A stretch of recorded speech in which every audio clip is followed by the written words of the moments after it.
नमस्कार दोस्तों, सिर राधे। आप देख रहे हैं अपना पसंदीदा चैनल ज्योतिष पंचांग। मैं अंशुल त्रिपाठी, आपका ज्योतिषविद एवं वास्तुशास्त्री।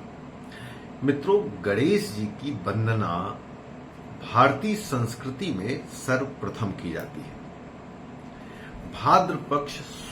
भादव के शुक्ल पक्ष की चतुर्थी को भगवान गणेश को मूर्त रूप में अपने घर में ले आना और 10 दिनों तक घर में रखने की बड़ी प्राचीन परंपरा है।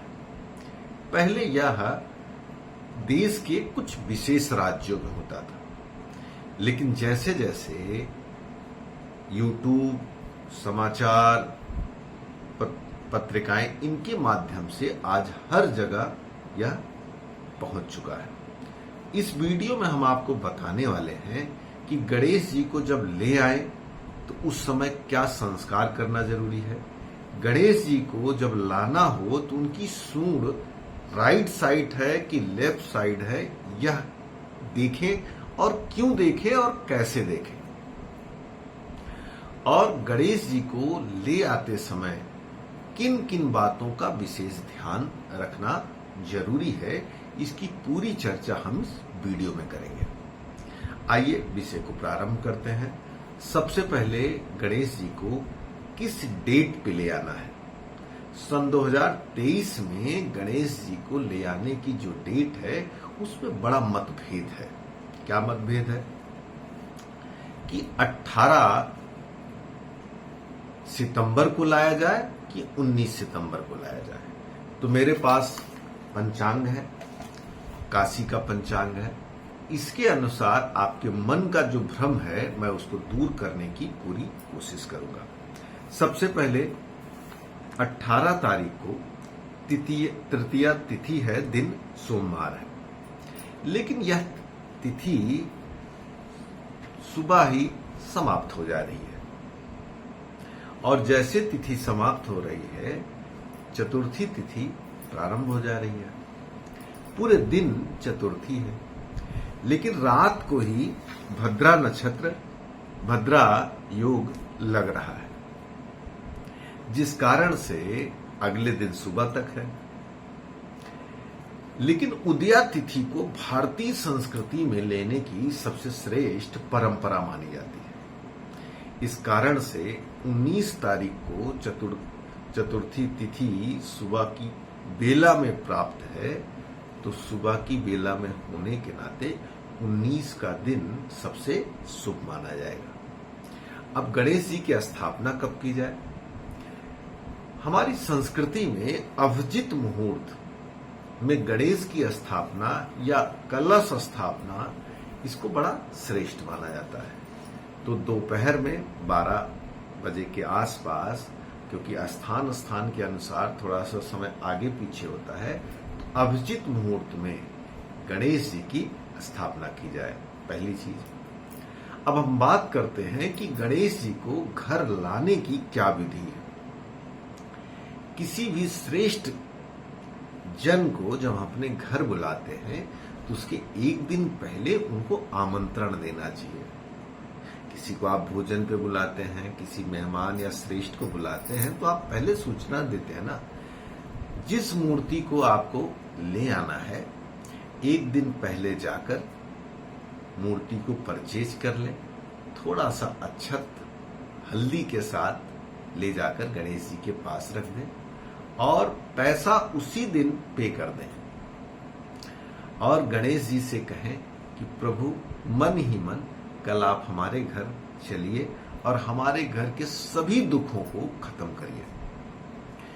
गणेश जी का आगमन मात्र ही घर में दुख, रोग, बीमारी, क्लेश,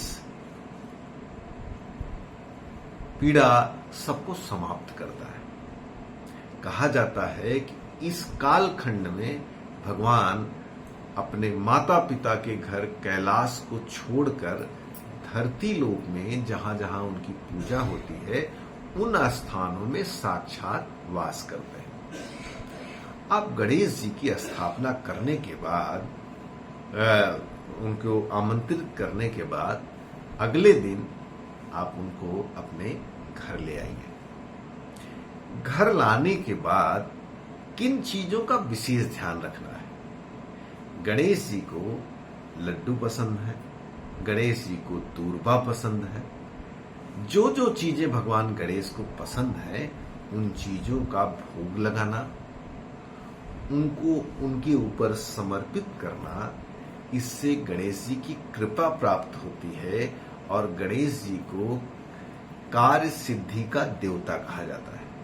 तो आपके जीवन में जैसे घर बनवाना, शादी विवाह का मामला, जमीन लेना, गाड़ी लेना या शिक्षा में श्रेष्ठतम स्थिति प्राप्त करना, जिन कार्यों में आपकी चीजें रुक रही हैं, आप गणेश जी को यह पसंद वाली चीजें चढ़ाकर, भोग लगाकर, प्रसाद रूप में प्राप्त करके आप भगवान की कृपा प्राप्त कर सकते हैं और अपने कार्य की सिद्धि कर सकते हैं। जो मित्रों, हमने इस वीडियो में डेट की चर्चा की, आमंत्रण की विधि की बात की, घर ले आने के बाद उनको क्या क्या श्रेष्ठ चीजें चढ़ाने हैं इसके बारे में बात की।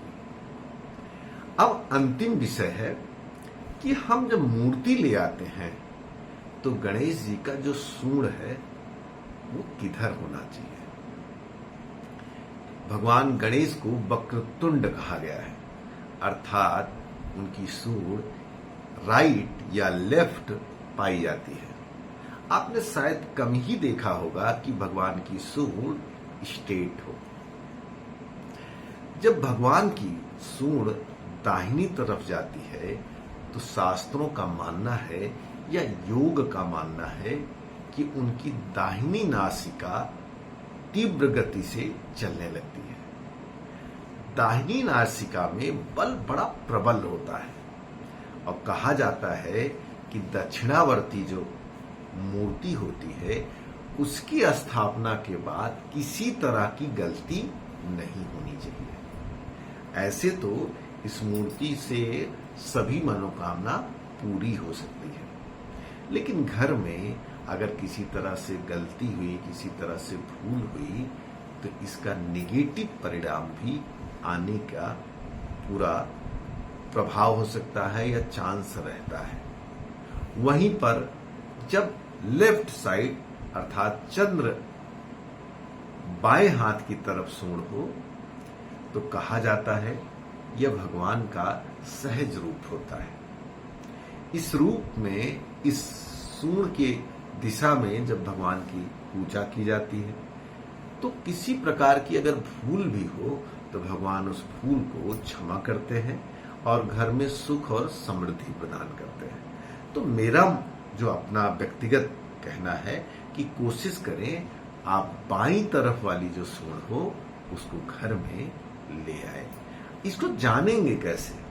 भगवान की मूर्ति को पूरब दिशा में खड़ा कर दीजिए। जो आप भी पूरब दिशा में खड़े हो जाइए। जो आपके राइट साइड गई होगी सूंड वो दक्षिणावर्ती है, जो लेफ्ट साइड जाती है वो उत्तरावर्ती है। तो इस तरह से आसानी से आप जान जाएंगे कि भगवान का सूंड लेफ्ट साइड है कि राइट साइड है। उसको अपने घर उसी अनुसार, उसी कामना से आप अपने घर ले आइए। आमंत्रण देना बिल्कुल न भूलिए। और हाँ, अगर आपको अपनी गोत्र की जानकारी हो, अपना कौन से आप ब्राह्मण, क्षत्रिय, वैश्य, शूद्र में से कौन से वर्ग में है उसकी जानकारी हो, पिता का नाम, बकायदे तिथि, नक्षत्र, घड़ी हिंदी में ही लेकर संकल्प पढ़ के ले आते हैं और भगवान को स्थापित करते हैं, तो यह बड़ा शुभ माना जाता है। तो मित्रों, अगर इसके अलावा भी आपके मन में कोई प्रश्न है तो दिए नंबर पर कॉल करके आप हमसे सीधे बात कर सकते हैं।